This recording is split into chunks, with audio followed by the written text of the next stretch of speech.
एक गोष्ट सांगते आणि थांबेन. वामन पंडित नाव ऐकलंय आपण सर्वांनी. फार विद्वान, असे उत्तम कवी. श्लोकांची रचना वामन पंडितांनीच करावी, दुसऱ्या कोणाला जमत नाही. त्याच्यात लालित्य आहे, माधुर्य आहे, व्याकरणाचे सर्व सद्गुण त्यात आहेत. म्हणताना कानाला बरं वाटतं, अर्थ वाचला तर मनाला बरं वाटतं. शब्दरचना सुंदर. आणि वामन पंडिताला झाला अहंकार, माझ्या इतकं चांगला कवी नाही दुसरा जगामध्ये. फार सुंदर श्लोक रचना, सुश्लोक वामनाचा, वामन पंडिताचं वर्णन जगाने केलं. उत्तम श्लोक कोणी जर दिसला तर डोळे झाकून म्हणा हा वामन पंडिताचा आहे, इतका प्रसिद्ध. जसं खूप छान ओवी म्हटली, पक्क लक्षात ठेवा ती ज्ञानोबांचीच असते. सुश्लोक वामनाचा. आर्यावृत्त ह्या यात्या, पण आर्यावृत्तातच काव्य वाचतोय. आर्या मयूरपंताची, मोरोपंतांनीच आर्या लिहावी. ओवी ज्ञानेशाची, ओवी लिहावी तर ज्ञानोबांनीच.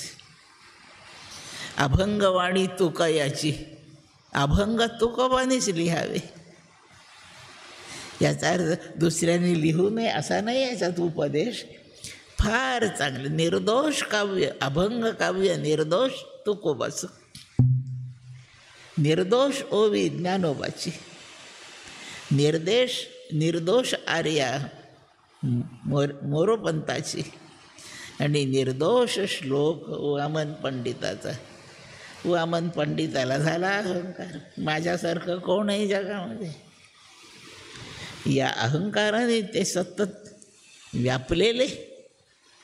सज्जनगडाहून रामदास स्वामींचा एक शिष्य महाराष्ट्रात इकडे आला, वामन पंडित होते त्या भागात. त्या भक्तांनी ऐकलं होतं इथे वामन पंडित म्हणून विद्वान आहे. भेटी झाल्या. वामन पंडित त्याला म्हणतात, कुठून आलात काका तुम्ही? मी सज्जनगडाहून आलो. म्हणजे त्या गोसावी रामदासाच्या गावाहून? हो, तिथूनच आलो. मी असं ऐकतोय की त्या गोसाव्याच्या पाया पडतात लोक. इतका मोठा आहे का तो? हे म्हणाले, इतका म्हणजे किती समजता तुम्ही? आत्ताच्या काळात जगात सगळ्यात जास्त मोठा तोच आहे गोसावी. त्याला रामदास म्हणतात. इंद्रिय जय झालेला आहे, त्यांना स्वामी म्हणतात. रामदास स्वामी. आजच्या घटकेला प्रत्येक काळात असे मोठे संत असतात. आजच्या घडीला रामदास स्वामी सगळ्यात मोठा. मोठा म्हणजे त्यांना कविता करता येतात का? समर्थ भक्त म्हणतो, हो. काय करतात कविता? श्लोक खूप छान आहेत त्यांचे. म्हणजे माझ्या इतके चांगले आहेत का त्यांचे श्लोक? तो समर्थ भक्त म्हणतो खूपच चांगले आहे. म्हणजे त्यांना यमक जुळवता येतात का?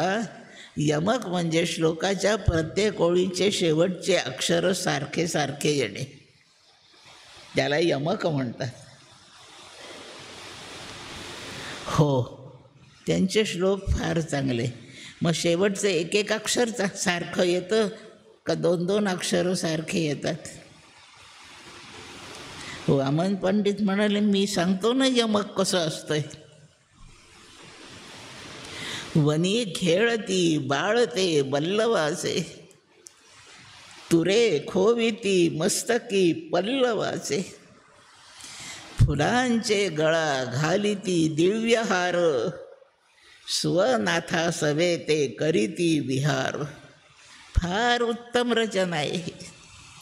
पल्लव बल्लव हार हार, शेवटचे अक्षर ओळींचे कसे सारखे येत आहेत. म्हणताना कान सुखी होतो, ऐकताना कान सुखी होतो, म्हणताना जीभ सुखी होते. अर्थही उत्तम आहे म्हणून चित्त सुखी होतं. इतकं चांगले श्लोक आहे का त्यांचे? हे अक्षर सारखे सारखे जुळवता येतात का त्यांना? तो शिष्य म्हणतो, हो येतात. आत्ता तुमचा श्लोक मी ऐकला, बल्लवाचे डबल चे तुमचे 2-2 अक्षरं जुळलेत. माझ्या समर्थांचे किती अक्षरं जुळतात दाखवू का त्यांचा एक श्लोक?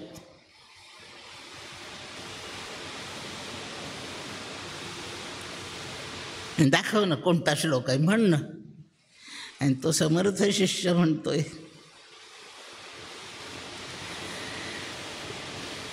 बरा प्रत्यये ग्रंथीचा अर्थ काढा, बरा वेळ ये ग्रंथीचा अर्थ काढा, करी मोकळा ग्रंथीचा अर्थ काढा, पदे 3 ये ग्रंथीचा अर्थ काढा. ग्रंथीचा अर्थ काढा 7 अक्षरी यमक आहे. आणि वामन पंडिताचे डोळेच उघडले. माझ्यापेक्षा खूप अक्षरांचं यमक ज्याने जुळवलं आहे तो जास्त विद्वान दिसतोय. आणि म्हणून असा कोण कवी आहे पाहायला? वामन पंडित निघाले, सज्जनगडावर जायला निघाले. अहंकार. एखादा श्लोक त्यांनी केला असेल, खूप श्लोक थोडी त्यांनी केले असतील. डोक्यात पुन्हा हेच, कोणाचा तरी पाहून एक श्लोक रचला असेल म्हणून काय त्यांना एवढे श्लोक जमतात का असं डोक्यात धरून. पण जर विद्वान असेल तर आपण पाहून तर येऊ, आपणच जाऊन परीक्षा घेऊ त्यांची.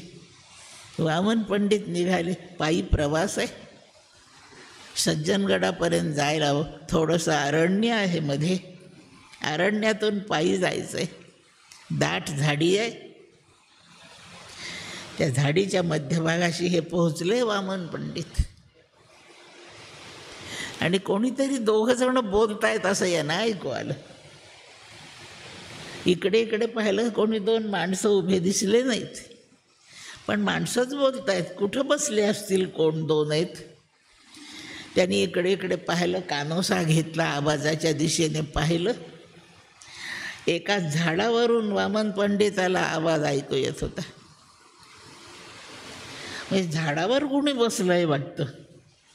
त्या झाडाकडे पाहिलं, आवाज त्याच फांदीवरून येतोय, पण बसलेलं कोणीच दिसत नाही. आणि त्यांचं बोलणं चाललं आहे.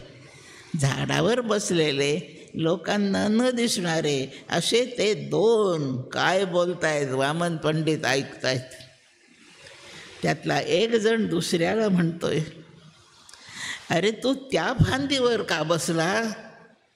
त्या फांदीवरून उठ आणि ह्या इकडच्या दुसऱ्या फांदीवर बैस. तर तो म्हणतो, झाड का तुझ्या बापाचं आहे का?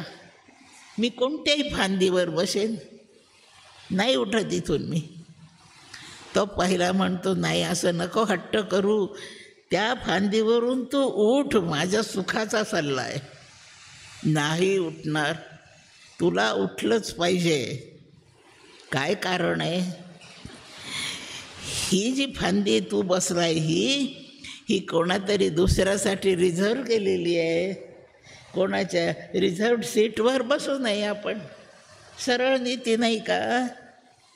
ही दुसऱ्या कोणाच्या नावाने रिझर्व झालेली आहे, म्हणून तू तिथून उठ. कोणासाठी रिझर्व झाली तुला माहीत आहे का? हो माहीत आहे. कोणासाठी आहे? तो समोरून येतोय त्या पंडितासाठी. समोरून वामन पंडित येतोय. वामन पंडित हे बोलणं ऐकतायत. तो समोरून तो पगडी घातलेला जो पंडित येतोय त्याच्यासाठी ही फांदी रिझर्व आहे, म्हणून तू त्या फांदीवरून उठ. तुला कसं माहीत रे ती त्याच्यासाठी रिझर्वड आहे? माहीत आहे, जगप्रसिद्ध आहे. जशी ही फांदी माझ्यासाठी रिझर्वड आहे आणि ही बाजूची तुझ्यासाठी रिझर्वड आहे, तिकडे ये. तशी तू बसलेली फांदी त्याच्यासाठी रिझर्वड आहे. कशावरून? जोडो कोणी घमेंडी असतो, आपल्या पांडित्याचा ज्याला फार अहंकार झालेला आहे ते भूतयोनीत जातात. ब्राह्मण आहे, पंडित आहे, अत्यंत विद्वान आहे आणि भयंकर अहंकारी आहे. तो मेला म्हणजे भूत होतो. विद्वान ब्राह्मण मेल्यावर भूत होतो. त्या भूताला ब्रह्मराक्षस म्हणतात. जसे आपण दोघं मागच्या जन्मात तू आणि मी असेच पंडित होतो. आपल्या पांडित्याने आपण लोकाला फारच तुच्छ लेखलं आणि त्याचा परिणाम म्हणून आपण दोघं भूत झालो आहे. आणि आपल्यासाठी ह्या फांद्या रिझर्वड आहे म्हणून भूत झाल्यापासून आपलं वास्तव्य याच झाडावर आहे. आता ह्या जो पंडित येतोय ना, याचं नाव वामन पंडित. हा ब्राह्मण आहे, भयंकर अहंकारी आहे, विद्वान नक्की आहे, अहंकारी आहे. हा यथासमय मरेल, हा ब्रह्मराक्षस होईल, त्याच्यासाठी ही फांदी आहे म्हणून तो उठून जा.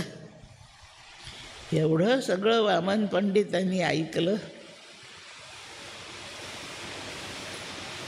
आपल्या डोक्यातला सगळा मीपणाचा अहंकार घालवून टाकला आणि नम्र बुद्धीने सज्जनगडावर गेले. रामदास स्वामींच्या पाया पडले आणि समर्थ भक्त वामन पंडित एक विद्वान भक्त, लोकप्रिय तसा देवप्रिय झालेला आहे. समर्थांचा एक त्याच्यात आहे श्लोक, मनाच्या श्लोकात, तयाविण वित्पन्न तो कोण आहे, मना सर्व जाणीव सांडून राहे. अरे तुला तुझ्या विद्वत्तेची घमेंड आहे का? देवापेक्षा का तू जास्त विद्वान आहेस? देवा इतका विद्वान कोणीही माणूस असू शकत नाही. म्हणून हे बा साध्या माणसा, भक्त होणाऱ्या माणसा, ब्रह्मरूप व्हायचं साधन करणाऱ्या माणसा, तू आपल्या विद्वत्तेची आठवण पूर्ण विसरून जा. म्हणजे तू किती विसरून जा, आपली विद्वत्ता विसरून जा, आपला मोठेपणा संपवून टाक आणि संपूर्ण जगातल्या सगळ्यापेक्षा मी धाकटा आहे असं समज. मना सर्व जाणीव सांडून राहे. देवाशी चढावड नाही जमत, आपल्याहून तो विद्वान आहे अशी धारणा ठेवावी. म्हणून या अहंकाराचा त्याग करा. त्यासाठी याच्यात शब्द मी पण आहे. मी पण जाळून या जगी वागा. अत्यंत नम्र. जेवढी विद्वत्ता जास्त तेवढी नम्रता अधिक करावी लागते. पैशाचा अहंकार आहे त्यापेक्षा विद्वत्तेचा अहंकार जास्त त्रासदायक आहे.